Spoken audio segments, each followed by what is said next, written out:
아멘. 지난주죠. 그 차가 좀 더럽다 싶어서 그 주유소에 자동 세차기 있지 않습니까?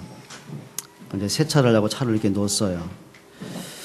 자동 세차기가 막 돕니다. 물이 쏟아집니다. 근데 느닷없이 천정에서 물이 그냥 쏟아지는 거예요. 놀래가지고 봤더니 차 위에 있는 그 썬루프를 제가 닫지를 않은 거예요. 졸지에 그냥 온몸에 그냥 물 벼락 맞고 차가 물이 흥건하고 또 이제 또 연료 좀 아껴보겠다고 세차하는 동안 이제 뭡니까 시동을 꺼놓은 상태니까 이게 당황이 되니까 사람이 손으로 달래가 이게 안 닫아가. 그래도 얼른 시동 켜고 닫았더니 이미 뭐 늦었죠. 뭐. 제가 그때 왜 이 주유소는 이 세차기가 엉망이냐고 욕을 하면 일하는 분들을 향해서 일을 그따위로 하냐고 원망을 한들 나만 이상한 놈 되겠죠. 어떤 놈이 문제일까요? 그놈이 문제일까요? 이놈이 문제일까요? 말 잘하세요? 어떤 놈이 문제일까요? 곤란스럽죠? 이놈이 문제입니다. 잘못은 내가 했어요. 좀 꼼꼼히 살펴봤어야 되는데 운전하고 다니다가 열어놓은 걸 모르고 그냥 그걸 닫지도 않아서 세차를 하겠다고 하니 그 사람이 의욕만 앞서도 안 되고요. 정말 이것이 맞는지 틀린지 분별도 좀 해야 되고요. 그러니까 여러분 자신에게 오늘 예배에 앉아 계시는데 참 마음이 평안하고 감사가 되고 오늘 하나님 내게 어떤 말씀 주실까 좀 기대가 되고 그런 영적인 상태에 있는 분도 있겠지만은 그냥 목사님 왜 아침부터 쓸데없이 빨리 본문 들어가지 쓸데없이 무슨 물벼발 해가지고 말씀 관계없이 언제 끝날라고 또 오만 가지 생각에만 정신이 산만한 분도 계시겠죠. 그러면 물벼락 맞은 이에게는 이놈이 문제입니까? 엉뚱한 얘기하기는 네 분이 문제입니까? 누가 문제예요? 또 한 가지 여쭤보십시다. 여러분 인생을 살아오면서 내가 왜 그때 그런 일을 했지? 우리 집에 왜 이런 문제가 자꾸 오지? 그거는 우리 집에 있는 어떤 사람 때문입니까? 나 때문입니까? 그 사람이요. 뭔가 자기가 이렇게 영적으로 살펴보고 분별하고 내가 때로는 영적 싸움할 게 뭔지 아니면 내가 진짜 말씀 붙잡고 차분하게 조용하게 믿음으로 기다릴 게 뭔지 아니면 내가 갱신하고 회개할 게 뭔지 이걸 그때그때 분별하는 사람이 승리하는 사람들이거든요. 오늘부터 한번 우리 약속합시다. 어떤 문제가 딱 생기면은요. 왜 사람들이 저래 그러지 말고 그래 하나님의 나에게 뭘 갱신하게 하길 원하실까? 좀 자기를 돌아봤으면 좋겠어요. 어떤 문제가 딱 생기면은 막 누구 원망하고 사람들 원망하고 핑계댈 게 아니라 그래 하나님이 나에게 뭘 깨닫게 하실까? 나로 하여금 뭘 회복하게 하실까? 그리 했으면 좋겠어요. 우리 자녀된 여러분들이 딱 뭔가 일이 막히던 일이 안 풀릴 때마다 우리 부모님 때문에 이 바보 같은 생각 버리고요. 그래 내가 뭘 하면 좋지? 판단해 봤으면 좋겠어요. 그러니까 오늘도 이제 수능이 이번 주 목요일 아닙니까? 그러니까 이제 수능 치러 우리 학생들 고3들 계속 이제 한 달도 가까이 넘게 이제 같이 주일마다 모여 기도하고 이제 위로해 주잖아요. 근데 이 녀석 오늘 표정 보니까 평안치가 않아. 이게 굳어져 있어. 근데 그랬지. 니들이 뭐 펑펑 몇 년 동안 놀았으니 뭐 기분이 좋겠냐. 하여튼 시험 보는 걸 축하한다 그랬더니 아멘들을 안 하더라고요. 그러면 이번 주에 치르는 수능이 문제입니까? 공부 안 하고 펑펑 논 놈들이 문제입니까? 누가 문제예요? 효주야? 아니 널 얘기하는 게 아니야. 네가 고3이라고 한 게 아니라 누구 얘기일까? 제이야 너 웃을 일이 아니야. 너도 목요일 날이야. 어? 명섭 씨? 이 남 얘기가 아니오시다 이거. 이 사람들이요 그냥 펑펑 노는 거예요. 마치 뭐 나하고 관계없는 거예요. 그러다 딱 임박하면은요 불안하고 조급하고 예민해지는 거예요. 그러니까 공부는 지가 안 하고요 괜히 수틀리면 누구한테 원망을 해요? 효주야? 제이는 이번 주에 뭐 엄마하고 대판하셨다는데 왜 그랬을까? 불안해서 그러셨겠지? 그럼 엄마가 공부를 안 하신 걸까? 네가 안 하신 걸까? 아니 네 얘기 아니야. 여러분 사람이요 자기가 안 해놓고요 막 핑계는 딴 사람 되거든요. 또 우리 부모님들 입장에서는 우리 자식은 왜 저렇게 하지? 그러면은요, 그거 갖고 불신앙하고 원망하고 핑계대면 안 되고요. 그래, 하나님이 나의 영적 상태를 드러내시는 거구나. 내가 그동안 믿음으로 복음 중심으로 안 해왔구나. 그래, 오늘날 이것이 당연히 올 수밖에 없겠구나. 그리고 딱 하나님 앞에 서셔야 돼요. 내가 지금까지 살면서 잃어버렸던 진짜 복음 회복하고 예배 회복하고 기도 회복하셔야 돼요. 맞습니까? 그래요, 진짜가 보입니다. 우리가 영적인 회복들을 안 하면은요, 믿음 회복 안 하잖아요. 그럼 사람 누구나 감정이 있잖아요. 근데 그 감정이 여유가 있고 평안하고 행복하면 괜찮은데요, 그 감정이 대다수가 어때요? 막 뭔지 모르게 불안하고 답답하고 짜증나고 신경질 나고 원망이 되고 불평이 되고 막 이게 막 어수선하잖아요. 그럼 이게 평안과 감사로 내가 쭉 가는 사람하고 뭔지 모르게 내 감정 속에 막 어수선하고 혼란스럽고 불안하고 여유가 없고 답답하고 막 쫓기고 막 미칠 것 같고 그걸로 평생을 가는 사람하고요, 엄청난 겁니다. 그러니요, 우리가 신앙생활 하면서도요, 때론 그러잖아요. 하나님이 계시면 이럴 수가 있어? 왜 기도해도 응답이 없고? 왜 자꾸 나는 문제가 오고? 그러니까 문제가 올 수밖에 없는 영적 상태가 있단 말이에요. 예를 들면 사울 왕과 다윗 아닙니까? 두 사람의 영적 상태는요, 처음부터 어긋난 거예요. 자, 하나님의 은혜로 사울을 부르셔서 왕으로 기름을 부으셨잖아요. 그럼 자기의 능력과 자기 실력으로 된 게 아니잖아요. 그럼 적어도 생각은 바르게 해야죠. 그래, 하나님이 나를, 촌뜨기 나를, 농부 출신인 나를 왜 하나님 나를 불어서 왕으로 기름을 부으셨을까? 이 엄청난 축복을 내게 왜 하셨을까? 한 번은 생각해 봐야 돼요. 근데 이 사람들이요, 왕이 되고 나니까 이게 정신을 못 차리는 거예요. 그러니까 왕이 되고 나니까 불안한 거예요. 나보다 능력 있고 뛰어난 사람이 등장을 하니까 백성들한테 인정받는 사람이 다윗이 나오니까 이게 불안한 거예요. 그래, 위기 시대 블레셋이 쳐들어오고 골리앗이 쳐들어와가지고 자기 힘으로는 이제는 나라를 구할 길이 없었단 말이에요. 그럼 하나님이 다윗을 통해서 골리앗을 꺾고 나라를 위기에서 건져내셨다면은, 그래, 어린 다윗인데 하나님이 함께하는 사람이구나. 나는 왕이지만 저 다윗과 함께 어떻게 하나님의 계획을 이루어가지? 예, 저것도 생각하면 되거든요. 근데 사울은 그 상태가 안 된 거예요. 당장 보니까 이 사울 보니까 불안한 거예요. 백성들의 반응을 보니까 자기보다는 다윗을 더 인정하는 거예요. 그러니까 불안하잖아요. 언젠가 자기가 밀려날 것 같잖아요. 그때부터 생각을 무너지기 시작하는 거죠. 그리고 하는 말입니다. 다윗을 죽이기 전에는 내 자리가 안정치 않다. 그때부터요, 군사 3,000명 끌고 다윗 1명 죽이려고요, 모든 시간을 허비하는 거예요. 그때 뭐가 들어와요? 악령이 들어오는 겁니다. 여러분, 생각이 무너지니까 그때부터 생각하는 것이, 모든 보는 것이, 판단하는 것이, 결단하는 것이요, 다 틀어지게 되는 거예요. 그러니 뭐 본인은 본인대로, 가정은 가정대로, 나라는 나라대로 위기 올 수밖에 없잖아요. 그런데 다윗의 영적 상태는 그게 아니잖아요. 처음부터 마지막까지 언제든지 붙잡은 게 있습니다. 하나님의 말씀을 붙잡습니다. 그래요, 다윗이 양을 칠 때도요, 언제든지 찬송하며 기도하면서 미래를 준비합니다. 골리앗과 싸울 때도요, 야, 내겐 기술이 있어, 그걸로 덤빈 게 아니고요, 너는 칼과 단창으로 나오지만은 나는 네가 욕하는 만군의 여호와 이름으로 나간다. 오늘 구원이 칼에 있는 것이 아니라 여호와께 있으면 너희가 알게 할 것이다. 하나님이 너를 내 손에 붙이셨다. 예, 자기 용기와 힘과 기능으로 나간 게 아니에요. 오늘까지 나와 함께 하신 하나님이 오늘도 나를 승리하게 하신 확신이 있었어요. 그게 승리로 가는 거예요. 자, 그 이후로 사울에게 계속 쫓김 당하잖아요. 그럼 보통 사람들이 이렇게 생각합니다. 내가 잘못한 게 뭐가 있다고?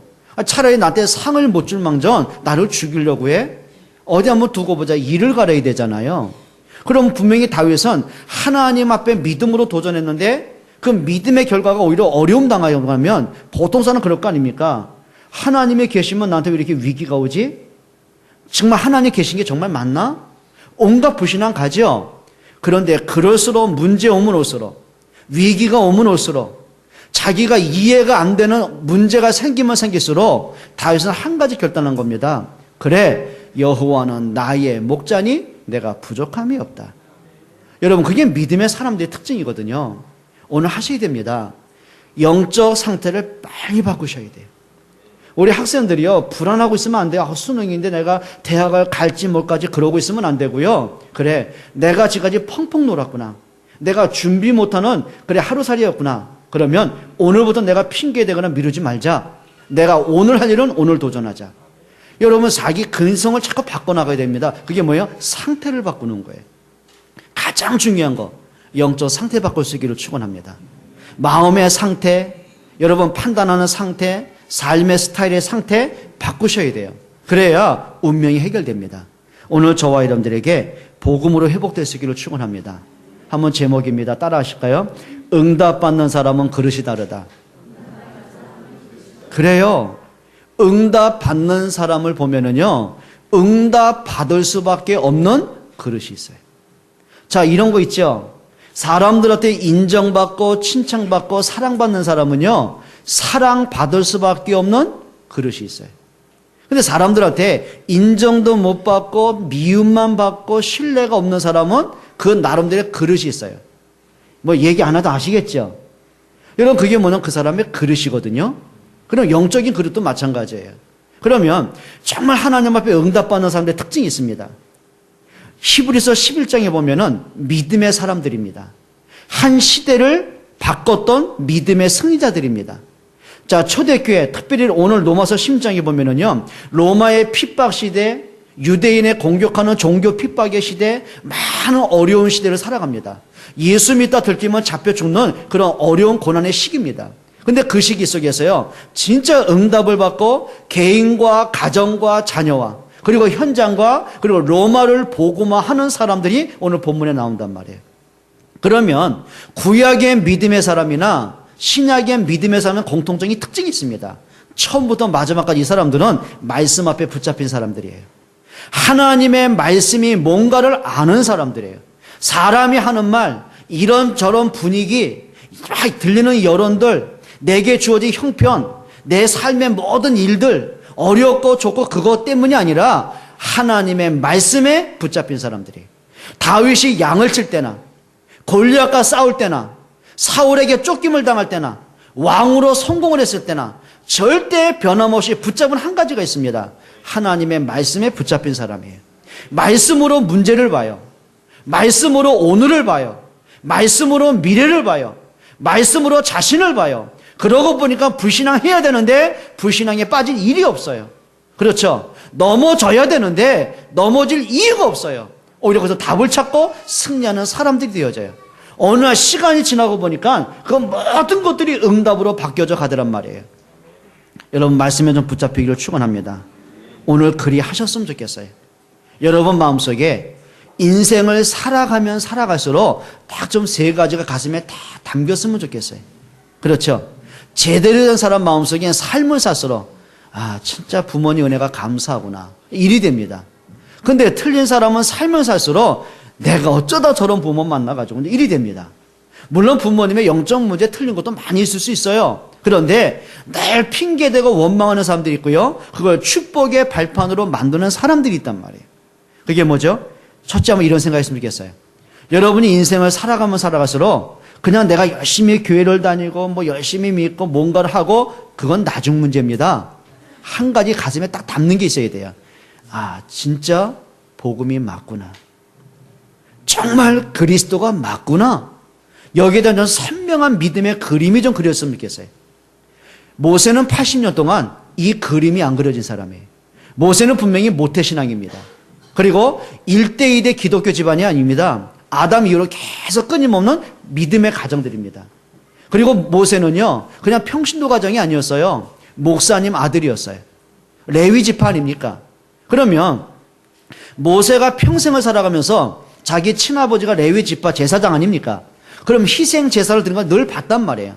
그럼 피제사 드린 거 보면서 그래, 하나님이 우리에게 약속하신 그리스도구나. 그래, 피제사를 통해서 우리가 하나님께 죄 용서 받은 것처럼 어느 날 그리스도가 오심으로 그분의 십자가의 능력만이 우리가 죄에서 해방받는구나. 이 믿음으로 제사를 참여한 게 아니에요. 한 가지 종교 의식으로 본 거예요. 자, 그러니 뭐 복음에 대한 매력이 있겠습니까? 하나님의 말씀을 듣기는 듣고 알고는 있어요. 여러분, 히브리인들은 만 13세 전까지 꼭 봐야 될 게 있습니다. 암송을 해야 됩니다. 그게 뭐냐면 창세기, 출애굽기, 레위기, 민수기, 신명기입니다. 성경 5권은요 달달달 외워야 돼요. 토시 하나 안 들고 외워야 돼요. 그걸 외운 다음에 만 13세가 되어야 성인식을 하고 정상적으로 사회 활동을 할 수가 있는 거예요. 그럼 모세는 이미 성경을 알고 있는 사람이에요. 그런데요, 모세 마음속에 하나의 성경책이지 이게 하나님의 말씀에 대한 매력이 없는 거예요. 그래, 뭐 여자의 후손, 방주, 그래, 뭐 요즘 피사건, 그걸 하나 이론적으로 알고 있었어요. 그런데 거기에 대한 믿음의 확신이 없는 거예요. 자, 그러니 인생을 살면서요, 아, 진짜 복음이 맞구나. 결론 낼 시간이 없는 거예요. 그냥 사는 거예요. 그냥 믿는 거예요. 그냥 예배에 참석하는 거예요. 그러다가 도망자가 됩니다. 그리고 80년 동안 인생 포기하는 삶을 사는 거예요. 그때 하나님께서 모세에게 주신 답입니다. 그게 출애굽기 3장 18절입니다. 모세야, 이 백성은 나에게 희생 제물을 드릴 백성이다. 모세는 분명히 그 희생 제물, 피제사 알고 있어요. 어릴 때부터 보고 자란 거예요. 그런데 하나님이 새로운 얘기를 한 것이 아니라 알고는 있는데 가슴에 담겨지지 않는, 믿지 않는 얘기를 하셨단 말이에요. 모세야, 네가 왜 80년 동안 방황한지 아냐? 피제사 잃어버렸다. 안 믿었다. 모세야, 왜 네 민족이 430년간 애굽에 노예된지 아냐? 언약을 잃어버린 결과다. 회복해라. 네 인생 회복하는 길이 있다. 노예에서 출애굽하는 길이 있다. 다른 것과 안 돼. 하나입니다. 피제사의 언약입니다. 자, 그 말씀 듣는 모세예요. 신앙관이 바뀌어지는 거예요. 인생관이 바뀌어지기 시작하는 거예요. 그리고 나서는요, 피 언약을 붙잡는 그 순간에 모세의 개인의 운명이 바뀝니다. 모든 불신앙 실패된 것이 끝이 납니다. 모든 한이 해결되기 시작합니다. 그리고 도망쳐왔던 애굽에 들어갑니다. 그리고 유월절 양의 피 바른 그날에 출애굽의 기적이 나오는 거예요. 우리 옆에 분에게 인사하십시다. 그리스도가 맞습니다. 이렇게 해보세요. 정말 믿으십니까? 여러분 하나 하셔야 됩니다. 진짜 그리스도가 맞구나. 답 내세요. 전 두 번째 답이 날 게 있어요. 그게 뭐냐면요, 따라합시다. 복음이면 충분하구나. 복음 외에 다른 것이 없구나. 여러분 그게 좀 답이 나셔야 됩니다. 바울은요, 평생을 살면서 복음을 대적한 사람이에요. 교회를 핍박한 사람이에요. 예수를 십자가에 못 박혀 죽이고 스데반은 돌로 쳐 죽이고, 그리고 교회를 대대적으로 핍박한 사람이에요. 그런 바울이요, 한 가지 깨진 겁니다. 다메섹에서 누굴 만나죠?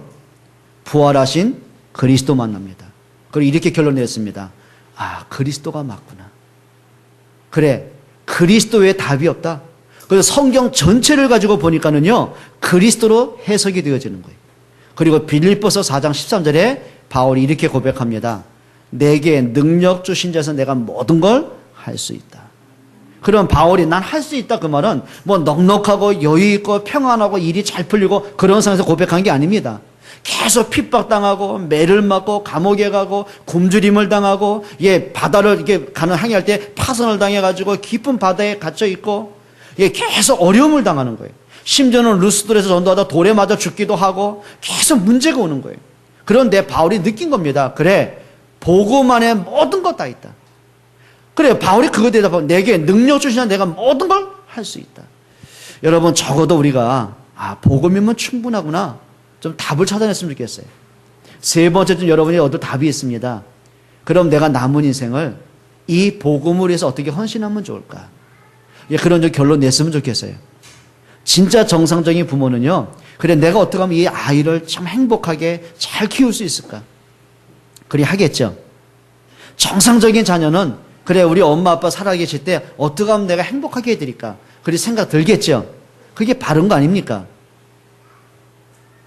틀린 거예요? 김장로님 틀린 거예요? 맞죠? 그럼 맞을 땐 이렇게 고개도 좀 끄덕거리고요, 좀 입도 좀 웃고요, 맞죠? 그럼 우리가 김장로님 한번 물어봅시다. 젊은데 앞으로 몇 년 살 자신 있어요? 자신있게 얘기해봐요. 몇 년? 100년? 나쁜 놈이네. 아무리 제약업계 일한다지만 불로초 갖고 있어요? 100년일지 10년일지 1년일지 하루일지 알은 모르겠죠. 하나님이 우리 죽음의 날 정해 놓으셨겠죠. 그럼 한 가지 답을 좀 찾아보세요. 언젠가 하나님 나를 불러가실 거다. 그럼 내가 살아있는 동안 이 복음을 위해서 내가 어떻게 살지? 내가 교회를 위해서, 전도를 위해서 내가 어떤 역할을 해야 되지? 좀 찾아내길 축원합니다. 3가지입니다. 첫째 뭐라고요? 아, 진짜 그리스도가 맞구나. 2번째요? 복음이면 충분하구나. 3번째요? 내가 살아있는 동안 이 복음에서 어떻게 헌신하지? 여러분, 그리 답을 찾기를 축원합니다. 이 사람이 바로 복음의 사람입니다. 오늘 저는 여러분에게 정말 여러분 종교의 사람이 아니라 복음의 사람이 되시기를 축원합니다. 오늘 성경 한번 읽어보겠습니다. 25절입니다. 바울이 이렇게 고백을 합니다. 나의 복음과 예수 그리스도를 전파함은 영세전부터 감추어졌다가, 나의 복음, 그 그리스도가 언제요? 영세전부터 감추어졌다가 26절에 뭐냐면 이제는 나타내신 바 되었으며. 이게 무슨 얘기예요? 하나님이 그리스도 이름을 영원전부터 준비하셨어요. 그리고는 아담과 하와가 사단에게 속고 선악과를 따먹고 영적 사망이 왔어요. 그때 하나님이 아담에게 최초로 약속한 게 있어요. 내가 여자의 후손을 보내겠다. 그리스도 보낼 것을 하나님이 약속하셨어요. 노아에게는 방주를 통해 약속하셨어요. 모세에게는 피 언약을 통해 약속하셨어요. 그 하나님이 감추어놓은 그 그리스도의 이름을 때가 되매 그 약속대로 예수님이 그리스도로 이 땅에 오셨어요. 영세전에 감추었던 그 그리스도가 이제는 육신을 입고 이 땅에 나타나셨어요. 드러나셨어요. 그 그리스도가 이제는 성령으로 우리와 함께 하세요. 여러분, 이 복음이 여러분의 복음 될 수 있기를 축원합니다. 하셔야 돼요. 진짜 복음의 사람은 종교의 열심을 가진 사람이 아니에요. 복음의 비밀을 가진 사람들이에요. 그래, 초대교회가 한때는 그 복음 때문에 늘 방황했어요. 아, 예수는 맞긴 맞는데, 그리스도는 맞긴 맞는데, 그 베드로가 그 고백하지 않습니까? 주는 그리스도가 고백을 하고 이분이 메시아 그리스도는 맞기는 맞는데, 현실을 보니까 그리스도를 고백할 만한 여유가 없어요. 자, 로마가 핍박하죠. 바리새인들이 예수 믿는 사람을 계속 공격하죠.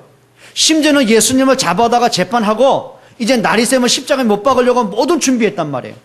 그 재판장에서 베드로가 구경을 하다가 한 여자아이가 물어봅니다. 너 예수와 함께 있는 거 봤다. 너 예수의 제자 맞지?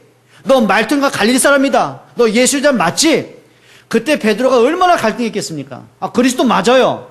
분명히 믿음 고백했어요. 내가 예수님에서 십자가에 죽기까지 함께 하겠다고 호언장담을 했어요. 그런데 그럴 용기가 없는 거예요.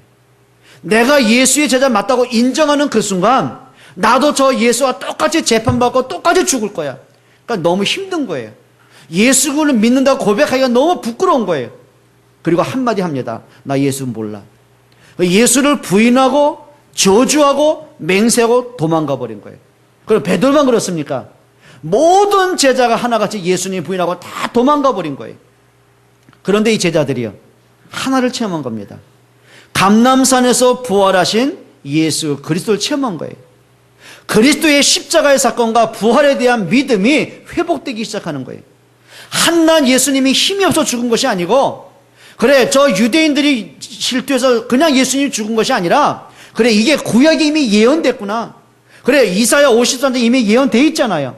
그가 찔림은 우리의 허물이 나며 그가 상함은 우리의 죄악을 인합니다. 그가 채찍에 맞음으로 우리가 나음을 입었고.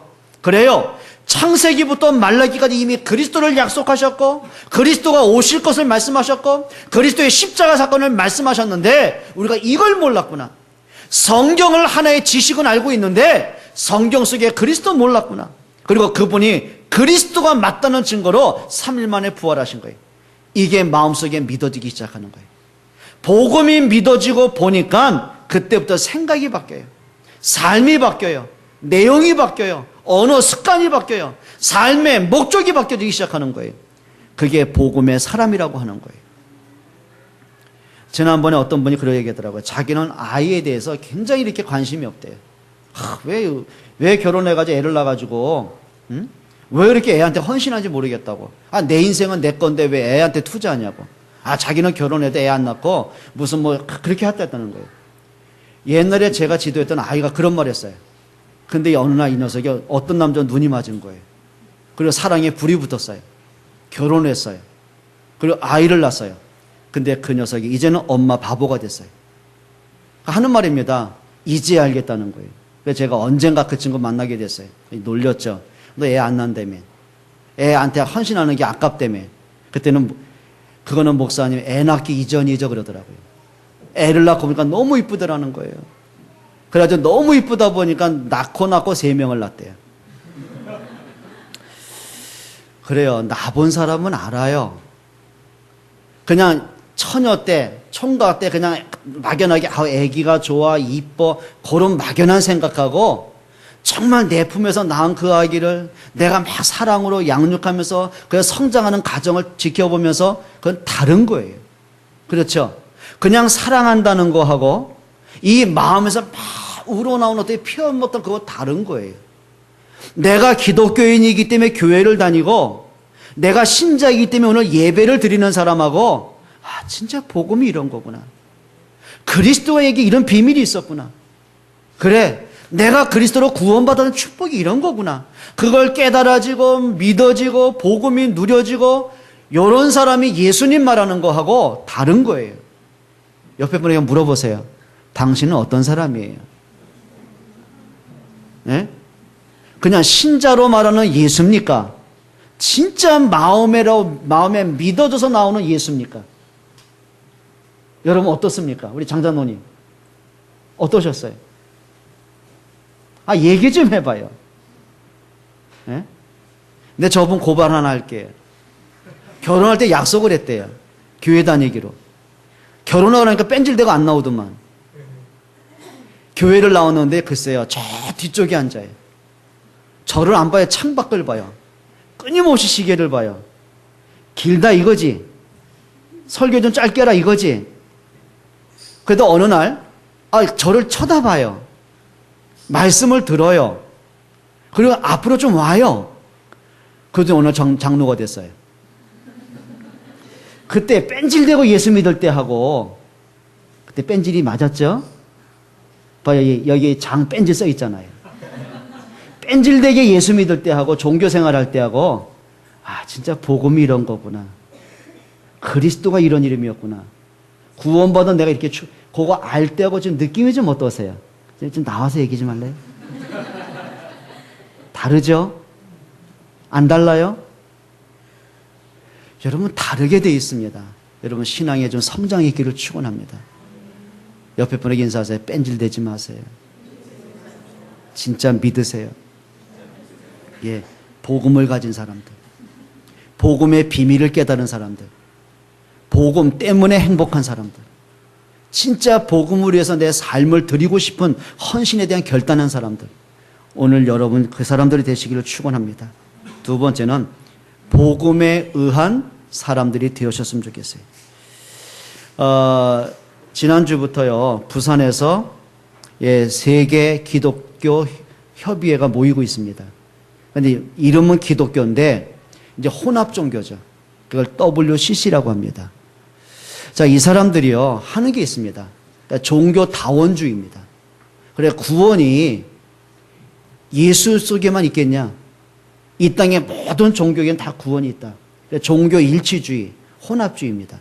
그러니까 이분들이요 예배하기 이전에 먼저 뭐 했냐면 무당을 불러다가 구슬합니다. 그리고 나서 뭐 하냐면은 이제 죽은 넋을 기린다고 진혼제 구슬합니다. 그게 이제 WCC입니다. 그게요 한국 기라성 같은 교회 대표 목사님들이에요. 이름만 대면 다 아는 그런 목사님들이에요. 거기에는 누가 있냐면 뭐 쉽게 말씀드리면 뭐 장로교 통합 쪽에는 김상환 목사님부터 여기 수원의 김장한 목사님 뭐 다 이런 분들이 이제 합류시킨 거예요. 다 존경하고 한국 교회 대표적인 분들이에요. 그럼 이분들이 신학을 모르겠습니까? 성경을 모르겠습니까?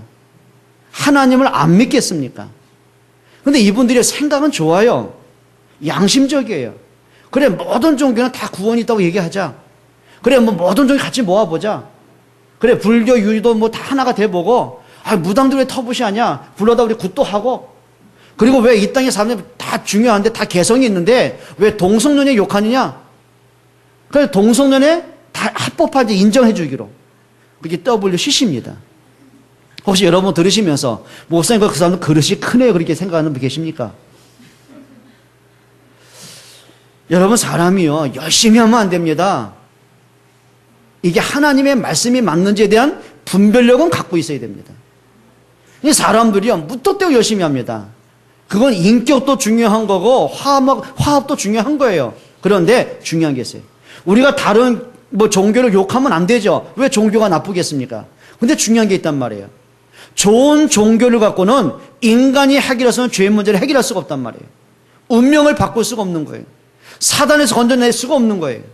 여러분 복음만이 생명인 줄 믿기를 축원합니다. 그거는 독선이 아니에요.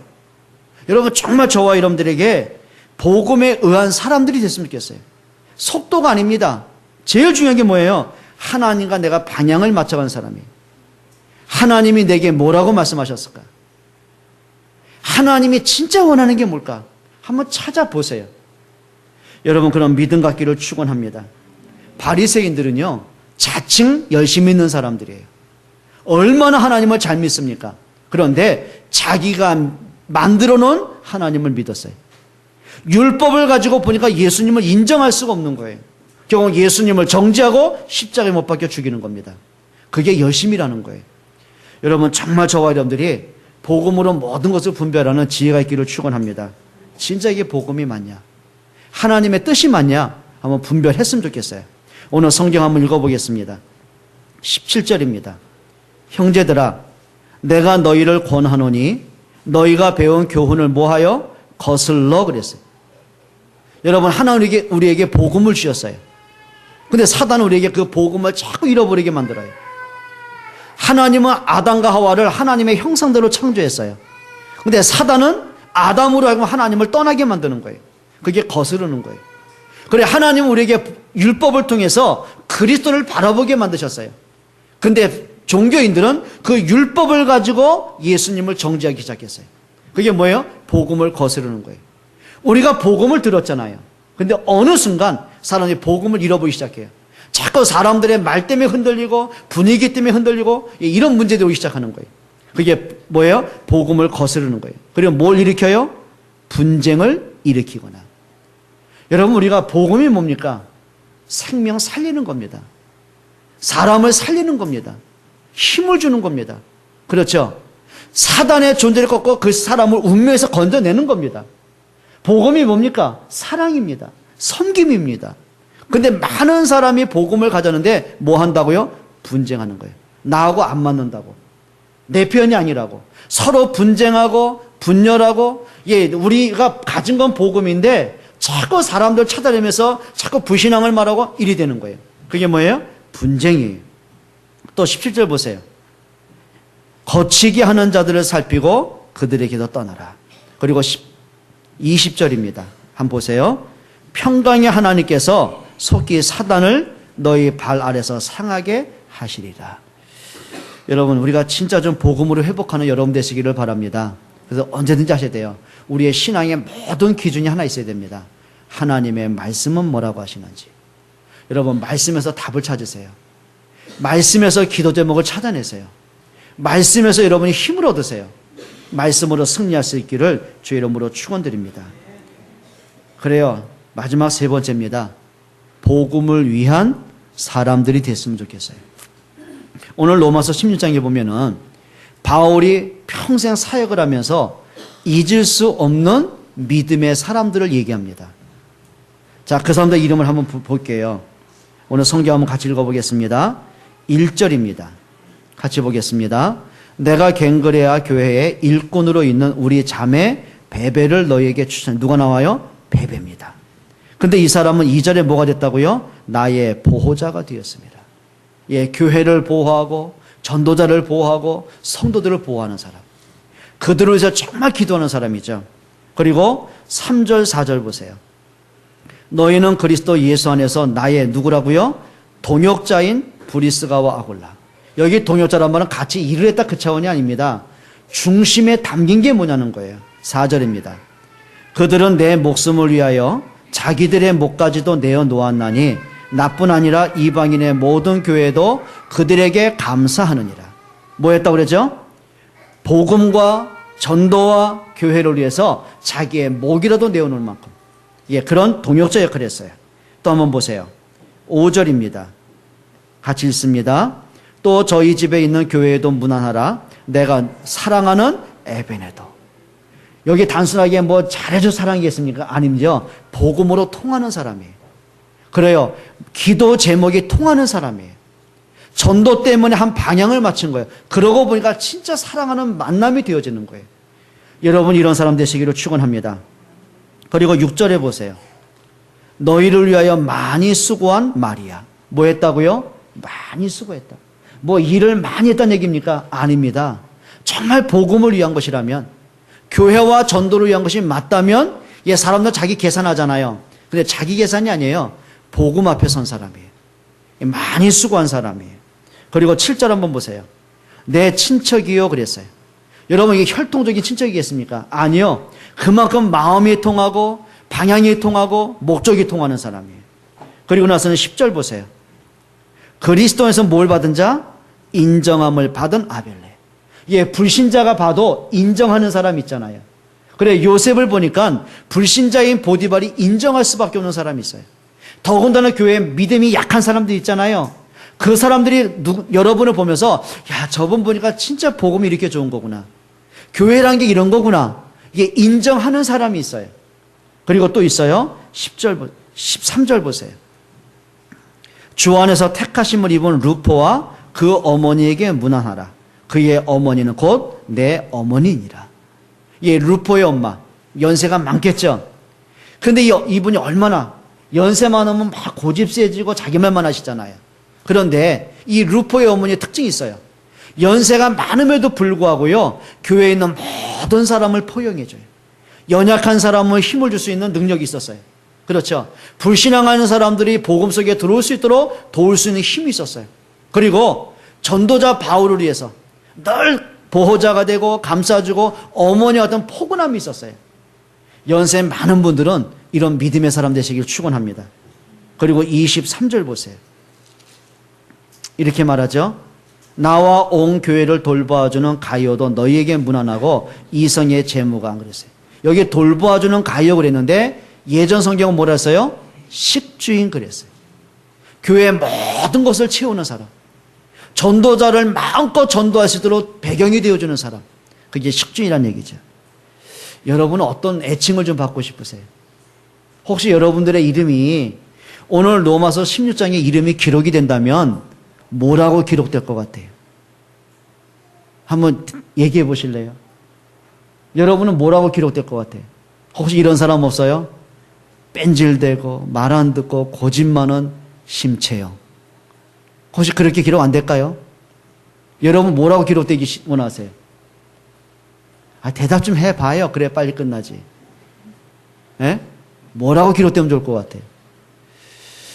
여러분 정말 복음화에서 애칭 하나씩 갖기를 축원합니다. 진짜 누가 봐도 저분은 참 복음의 사람이 맞구나.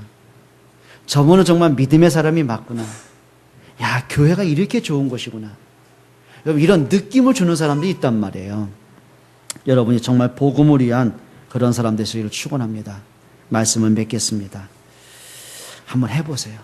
진짜 복음이 맞구나. 그래, 복음만 있으면 충분한 거구나. 내가 이 복음에서 내가 어떤 헌신자가 되어볼까. 이런 믿음의 결단하는 멋있는 주의 사람 되시기를 주의 이름으로 축원합니다. 기도하겠습니다. 하나님께 감사를 드립니다. 오늘 저희들에게 진짜 복음의 비밀, 복음의 능력, 복음의 가치가 깨달아지고 믿어지고 누려지는 은혜 주시기를 기도합니다. 성령께서 말씀하여 주옵소서.